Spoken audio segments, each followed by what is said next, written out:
Well, today's Bible readings all are about observing the Sabbath. It's one of our 10 commandments. But you know, several weeks ago I was reading and came across a quote that said about here in the USA today that we really only adhere to 9, not 10 commandments. You know, we still look down upon people who worship other gods, even as we ourselves may break this commandment, holding things like money or power higher than God. We still get squeamish when people take God's name in vain and curse, even though it's common in movies and sometimes falls from our own lips. We believe in honoring our parents, even if we fail at times. We imprison murderers. We even frown at those who are not faithful in their marriage. We jail thieves. It still rubs us the wrong way when people lie or bear false witness against others. And although many people don't know what the word covet means, we do not hold envy or greed in high esteem. But when it comes to the Sabbath, the values and virtues we promote in our culture are the opposite. Americans as a whole don't take or get vacation like in many other countries. We promote those who work all the time. We're in all the people who multitask and have full, busy lives.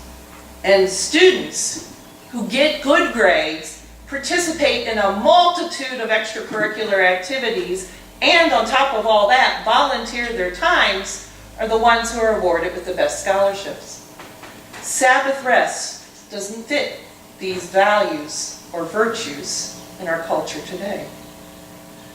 So let's think about what keeping the Sabbath really means. Let's first take a few minutes to talk about our memories about keeping the Sabbath. And I'm going to need the help here of our older children of God here, our older generation. What are some of the memories that you have about things you did, or probably better, did not do on Sundays? What are some of the things? We just spent it strictly with our family, just being together. Extra time with the families? Went to church. Went to church every Sunday? Every Sunday. Yeah. Every Sunday. What else did you do? Or didn't do? My parents weren't allowed to be in their business on Sunday because it was a tavern business. Okay. Cooked a big meal. Cooked a big meal. No field work was done on Sunday. No field work. No eating out. No eating out. Yeah, there were a few restaurants too, but the malls were closed. Boy, I can even remember, you know, when the malls started opening on Sunday and how folks, so there was a lot of things that were different than today, right? Were some of those things though life-giving? That idea of I think so. meeting and eating with families, having a good meal, hopefully going to church was too, yeah?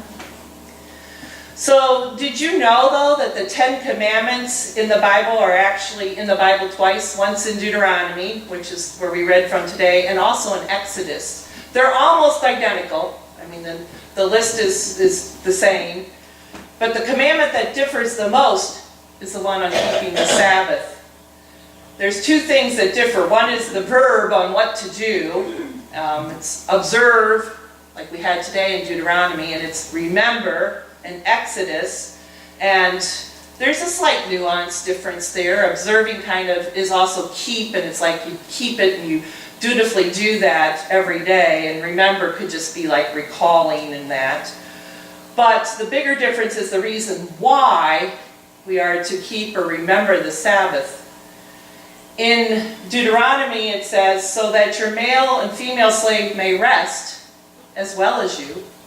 And it ties it to remembering that you were a slave in the land of Egypt, and the Lord your God brought you out with a mighty hand and outstretched arm. So this idea of salvation from slavery and rest, renewal, restoration of freedom, all are connected together. And in Exodus, it is instead, the reason given is, for in 6 days the Lord made heaven and earth, the sea and all that is in it, but rested on the seventh. Therefore the Lord blessed the Sabbath and consecrated it. So in Deuteronomy, the focus is on recalling slavery and all that needed rest, this idea of restoration, and honoring and helping others, even the slaves, the foreigners in the midst should rest, and loving neighbors as well as at the same time loving and honoring God. And in Exodus, the focus is on the creation story and resting in that seventh day, and rest for all. Both of them are the same there. It's not only yourself, your family, your servants, your slaves, and animals all should rest. But the reason is slightly different. So let's think a moment about rest. And this time, I want you to turn to the person next to you or behind you and share just for a few minutes what gives you rest. What really helps you feel renewal and rest. Go. Talk.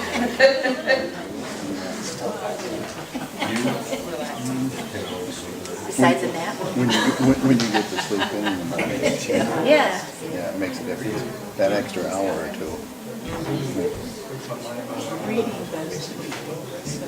And I believe everything on quoting. Reading does it for me too. So what are some things that make you feel rest and renewal? And then I start peace for the day. Huh? What are some things that help you feel rest? Reading. Reading, okay. Sitting outside at night before you go to bed. Ah, yeah. Sleeping. Sleeping, yes. Anything else? I heard a lot of talking. So reading, sitting outside, sleeping, nothing else? Oh, we gotta find some more things that help us feel rest and renewal. Vacation. Vacations? Sleeping in. Sleeping in? And I like, aiming to the- I like to be out in the field, relaxed with nature. You Oh. just go out and be by yourself and just go and watch, you know, the animals and everything else. out there. Yeah. I think that's relaxing. Just visiting with people. As more of an introvert, you know, for me, spending time and just watching TV. I know enough now not to, you know, just watch Netflix. You know, phrase there. You know, not chill and watch Netflix, just watch Netflix. Seeing if you guys are paying attention back there. Anyway, so those are kind of the things we do for rest and renewal. Keep thinking about that. That's really going to be important as we move forward here. In our gospel reading today from Mark 2, Jesus helps us understand a bit more of what the Sabbath is all about. Jesus and his disciples are traveling on the Sabbath and eating the grain from the field.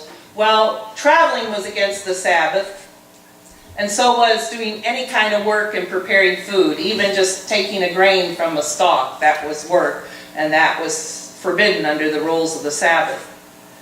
And then Jesus exposes that the rules the Pharisees are adhering to just don't fit the meaning of the Sabbath. He explains, you know, a little bit why they're wrong with the example from David.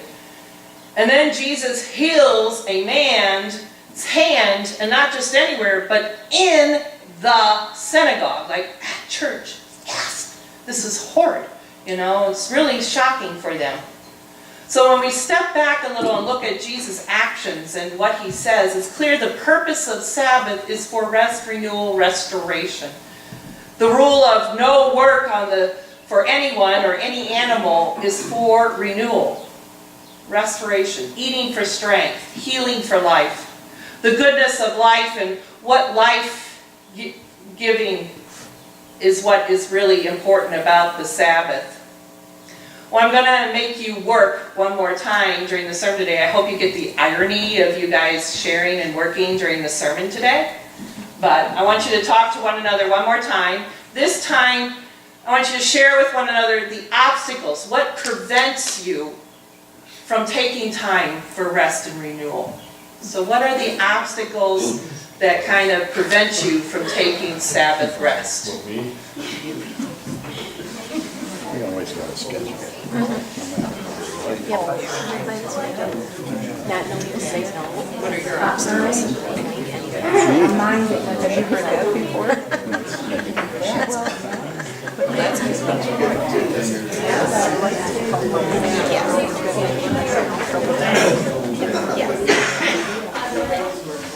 But it keeps us.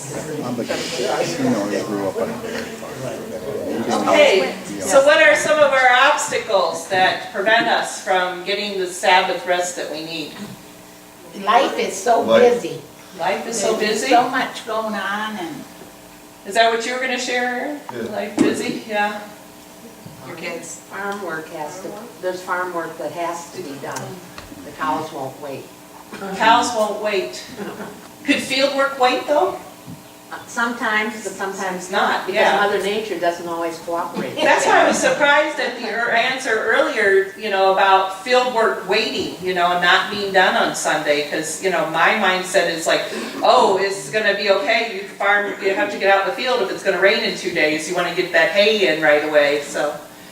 How about a mind that never rests? You're thinking about the next thing that has to be done. Anything else? The inability to say no. The inability to say no. There was two of us that had. Uh-huh. Yeah. Cooking and cleaning.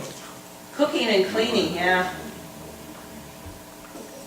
They don't get done during the week, huh? Of course, the Sabbath rest was Saturday for the Jewish. For us, it's Sunday. I think in the world today, the idea of Sabbath rest could be any day during the week. Me, I don't have Sabbath on Sunday. My Sabbath is Friday. But